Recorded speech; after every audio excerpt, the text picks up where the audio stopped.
ರೀ you hungry I make you special tiger brother food. Tiger ಬ್ರದರಾ? ನಿಮ್ಮ ಅಣ್ಣ ಟೈಗರಾ? ರೀ ನಾನ್ ನಿಮ್ಗೋಸ್ಕರ ಹುಳಿಯನ್ನ ಮಾಡಿದೀನಿ ಅಂದೆ. ಅದನ್ನ ಕನ್ನಡದಲ್ಲಿ ಬೊಗ್ಳು ನೋಡು ಇಂಗ್ಲೀಷು. ರೀ you are my sunshine but my umbrella no work when you shine. ಅದೇನು ನೀನು ಮಾತಾಡ್ತಿದ್ಯೋ, ಅದೇನು ನಾನು ಅರ್ಥ ಮಾಡ್ಕೋತಿದ್ದೀನೋ. ರೀ ನೀವು ನನ್ನ ಪ್ರೀತಿಯ ಸೂರ್ಯ ಕಿರಣ, ಆದ್ರೆ ಆ ಪ್ರೀತಿಯ ಪ್ರಕಾಶನ ತಡೆಯೋಕೆ ಸಾಧ್ಯನೇ ಇಲ್ಲ.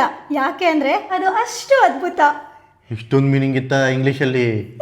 ದೇವರೇ, ದಯವಿಟ್ಟು ಇವಳು ಇಂಗ್ಲೀಷ್ ಮಾತಾಡ್ದಂಗೆ ನೋಡ್ಕೊಳಪ್ಪ. ನಮ್ಮ ಆಫೀಸಿಗೆ ಇಮೇಲ್ ಟೈಪ್ ಮಾಡಿದ್ದೀನಿ, ಎಲ್ಲ ಪಾಯಿಂಟ್ಸು ಸರಿ ಇದೆಯಾ ಅಂತ ನೋಡಿ. ನೀನು ಇಂಗ್ಲೀಷ್ನಲ್ಲಿ? ಓ ಮಿಸ್ಟರ್, ಫಸ್ಟ್ ಯು ಚೆಕ್. ಕೊಡು, ಅದೇನು ಬರ್ದಿದ್ಯಾ ನೋಡ್ತೀನಿ. ಏ, ನನ್ನ ಜೊತೆ ಬಟ್ಲರ್ ಇಂಗ್ಲೀಷಲ್ಲಿ ಮಾತಾಡ್ತಿದ್ದೆ, ಇಲ್ಲಿ ನೋಡಿದ್ರೆ ಇಂಗ್ಲೀಷ್ನ ಪರ್ಫೆಕ್ಟಾಗಿ ಬರ್ದಿದ್ಯಾ. ಇದೇಗೆ ಸಾಧ್ಯ?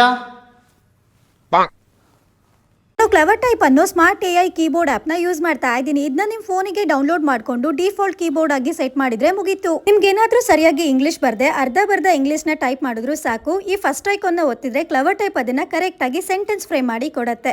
ಅದೇ ಥರ ಫಾರ್ಮಲ್ ಸೆಂಟೆನ್ಸ್ ಮಾಡೋಕ್ಕೂ ಒಂದು ಐಕಾನ್ ಇರುತ್ತೆ, ಮತ್ತೆ ಕ್ಯಾಶುವಲ್ ಸೆಂಟೆನ್ಸ್ ಮಾಡೋಕ್ಕೂ ಒಂದು ಐಕಾನ್ ಇರುತ್ತೆ. ಅಷ್ಟೇ ಅಲ್ಲದೆ ಇದರಲ್ಲಿ ಚಾಟ್ GPT ಇನ್ಬಿಲ್ಡ್ ಆಗಿರೋದ್ರಿಂದ ಯಾವುದೇ ಥರದ ಇಮೇಲ್ ಫಾರ್ಮೆಟ್ ಬೇಕು ಅಂದರೂ ಅದೇ ಥರ ಇದು ಕ್ರಿಯೇಟ್ ಮಾಡಿ ಕೊಡುತ್ತೆ.